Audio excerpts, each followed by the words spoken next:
ایسے ہی بعض قدیم مسائل ہوتے ہیں جن میں حالات کے اعتبار سے تبدیلی پیدا ہوتی ہے. یہ تبدیلی بھی علماء آپ کو بتائیں گے. دو مثالیں دیتا ہوں. ایک تو نقاب کی لے لیں. سرکار نے عورت کو چہرہ کھولنے کی اجازت مرحمت فرمائی تھی. فرمایا عورت کا تمام بدن چھپانے کی چیز ہے، ستر ہے، سوائے اس کے اور اس کے اور اس کے.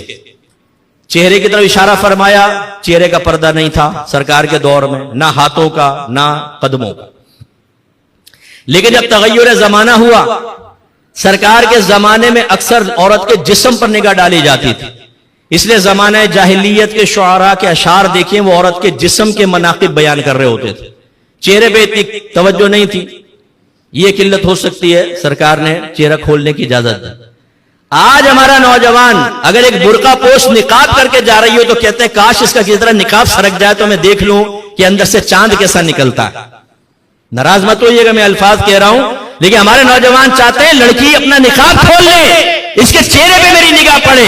اور بعض تو ایسا ٹھڑکی ہے، بچے جوان ہو چکے ہیں، گھر میں بیوی موجود ہے، برقع پوش کو یوں دیکھتے رہیں گے.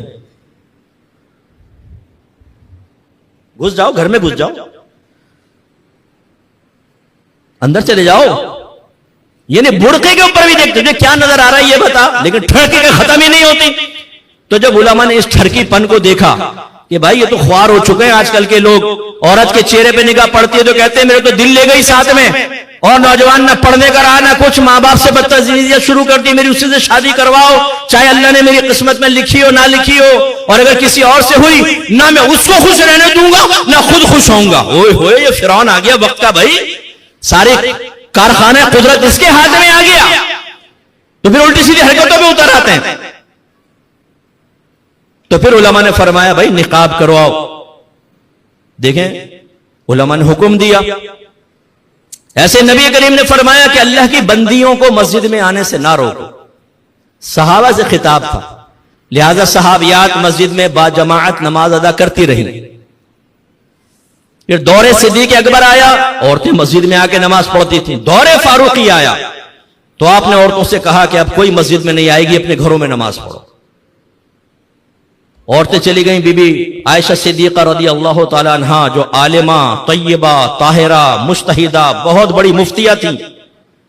آپ پڑھیں ذرا حدیثیں. ہمارے نوجوانوں کو تو شغف نہیں ہے نا، اپنی ماں کے بارے میں پتہ نہیں ہے کہ ہماری والدہ کس قدر صاحبہ علم تھی، زبردست مجتہدہ. اور کئی صحابہ کرام آپ سے آ کے مسائل معلوم کیا کرتے تھے پردے میں رہ کر.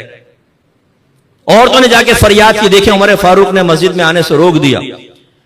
تو آپ نے ارشاد فرمایا کہ اگر میرے سرکار آج دنیا میں ظاہری طور پہ جلوہ افروز ہوتے اور جس طرح یہ عورتیں فیشن کر کے زینت کر کے گھر سے باہر نکل رہی ہیں، اگر میرے سرکار ملاحظہ فرماتے تو آپ بھی عورتوں کو مسجد میں آنے سے روک دیتے. نوجوانوں غور سے سمجھیں. سرکار نے فرمایا عورتوں کو مسجد میں آنے سے مت روکو.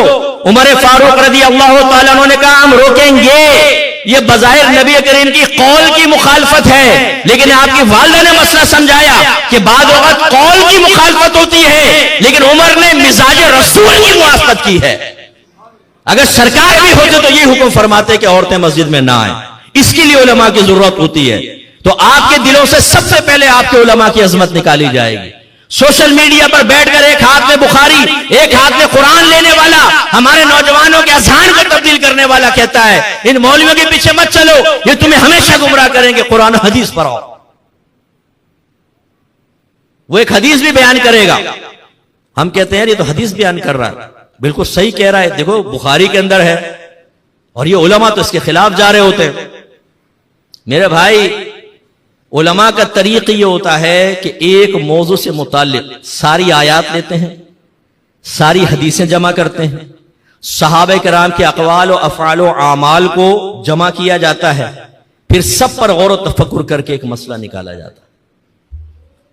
وہ سب پر غور کر کے مسائل نکالتے. قرآن و حدیث میں بظاہر آپس میں ٹکراؤ نظر آئے گا، آپ کو تعارض پیدا ہو جاتا ہے. اس تعارض کو اٹھانے کے بھی اصول ہوتے ہیں کہ کس طریقے سے ہمیں عمل کرنا ہے.